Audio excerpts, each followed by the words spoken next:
Hi guys! Turuan ko kayo kung paano gumawa ng magandang portfolio. So first, click nyo itong link na nandito sa bio ko. And then, click nyo itong pang-apat, yung create your own website for free. Then, ito na yung makikita nyo, the easy way to make a website.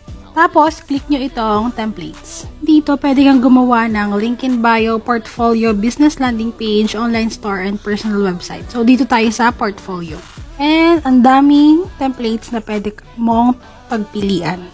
And sa portfolio ko, ito yung template na ginamit ko. Pakita ko sa inyo. And this is my portfolio. Yan. Overview lang. From the template kanina, pinustomize ko siya. And yan. Nilagay ko dito yung story ko on how I start. And then may picture dito. And then yung work experience.